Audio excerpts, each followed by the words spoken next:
గంగా వైకుంఠుల పరిణయం. సౌనకాది మహామునులారా, శ్రద్ధగా వింటున్నారు కదా అని మరొకసారి హెచ్చరించి సూతుడు తర్వాత కథను కొనసాగించాడు. అప్పుడు నారదుడు మళ్ళీ నారాయణ మహర్షిని అడిగాడు. మహర్షి, గంగాదేవి వైకుంఠానికి వెళ్ళింది అన్నావే తప్ప అక్కడ చతుర్భుజుడికి ఎలా ఇల్లాలైందో చెప్పలేదు. ఆ పుణ్యకథ వినాలనుంది, చెప్పవు అని నారదుడు అభ్యర్థించాడు. నారాయణ మహర్షి సరే అని ప్రారంభించాడు. నారద, గంగాదేవి వైకుంఠానికి బయలుదేరింది కదా, ఆవిడ వెంట బ్రహ్మదేవుడు వెళ్ళాడు. వెళ్ళి వైకుంఠంలో ఉన్న చతుర్భుజ నారాయణుడికి విషయమంతా వివరించి చెప్పాడు.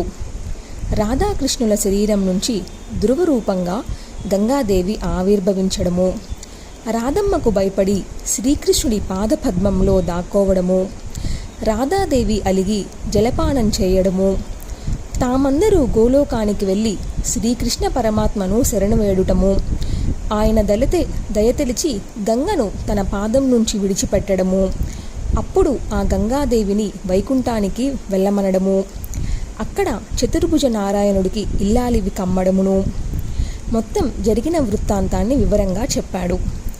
చతుర్భుజ నారాయణ వైకుంఠాధిపతి, ఈవిడ పరమపావని, రాధాకృష్ణాంగ సంభూత, జలాధిష్టాన దేవత, నవయవ్వన సంపన్న, సుశీల, సుందరాంగి, శుద్ధ సత్వస్వరూప, క్రోధాహంకార వివర్జిత, నిన్ను తప్ప ఈ వైకుంఠంలో మరెవరిని వరించదు. ఈవిడకు రాధికా మంత్రాన్ని ఉపదేశించి ఇక్కడికి తీసుకువచ్చాను. గాంధర్వ వివాహ పద్ధతిలో నువ్వు ఈమెను స్వీకరించు. నువ్వు సురేశ్వరుడువు, రసికుడవు, ఈమె సురేశ్వరి, రసిక. అందుచేత మీ ఇద్దరి సమాగమము పరస్పరం ఆనందదాయకంగా అనురూపంగా ఉంటుంది. నువ్వు పురుషులలో రత్నానివి, ఈవిడ స్త్రీరత్నం. నెరజానకు నెరజానతో సంగమం గుణోనంతగా ఉంటుంది.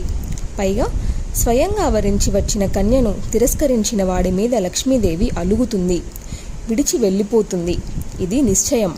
పామురుడే కాదు, పండితుడైన ప్రకృతిని అవమానించడు. స్త్రీ అంటే ప్రకృతి కళాస్వరూపిణి, పురుషుడంటే ప్రాకృతికుడు. నువ్వేమో జగన్నాథుడివి, నిర్గుణుడివి, ప్రకృతికి అతీతుడివి. శ్రీకృష్ణ పరమాత్మ ద్విభుజుడైతే అతిలో సగభాగమైన నువ్వు చతుర్భుజుడివి. కృష్ణుడి వామాంగం నుంచి ఆవిర్భవించిన మహాశక్తి స్వరూపిణి రాధాదేవి. అందులో దక్షిణాంశ రాధాదేవి కాగా వామాంశ లక్ష్మీదేవి. అంతా కలిపి చూస్తే ఈ గంగాదేవి నీ శరీరం నుంచి పుట్టినదే. అందుకే నిన్ను వరిస్తోంది. స్త్రీ పురుషులు అంటే ప్రకృతి పురుషులు అంతా ఏకాంగమే కాబట్టి స్వీకరించు అని బ్రహ్మదేవుడు వైకుంఠనాథుణ్ణి ఒడబరిచి గంగాదేవిని అప్పగించి వెళ్ళిపోయాడు. వైకుంఠనాథుడు గాంధర్వ పద్ధతిలో గంగను వివాహం చేసుకున్నాడు. చందన చర్చలతో పుష్పమాలికలతో ఇద్దరు శృంగార క్రీడల్లో మునిగి తేలారు. నవసంగమ సౌఖ్యానికి పరవశించిన గంగాదేవి మూర్ఛపోయింది. రసికేశ్వరుడి సమాగమం రసికులాలకి అంతట పారవస్యాన్ని కలిగించడం సహజమే కదా. నారద, ఇలా ఆనందిస్తున్న గంగాదేవిని చూసి నిత్యము సరస్వతీదేవి ఈర్ష్యపడుతూ ఉండేది. గంగా, లక్ష్మి, సరస్వతి, తులసి నలుగురు శ్రీహరికి భార్యలు గదా. సరస్వతిని చూసి గంగమ్మ మాత్రం ఈర్ష్యపడేది కాదు. చివరికి భరించలేక ఒకనాడు గంగాదేవి సరస్వతిని శపించింది, భూలోకానికి పొమ్మంది. ఈ కథ అంతా నీకు తెలిసిందే. నారాయణ మహర్షి ఇక్కడికి ఆగి రవ్వంత ఊపిరి పీల్చుకున్నాడు. ఈసారి నారదుడికి తులసి కథ వినాలి అనిపించింది. ఆవిడ ఎక్కడ పుట్టింది, పూర్వజన్మ ఏమిటి, ఎవరి అమ్మాయి, ఏ తపస్సులు చేసి శ్రీహరిని భర్తగా పొందింది, వృక్షత్వం ఎలా వచ్చింది, ఇలాంటి సందేహాలన్నీ ఏకురవు పెట్టాడు. నారాయణ మహర్షి ఓపికగా బదులు పలికాడు.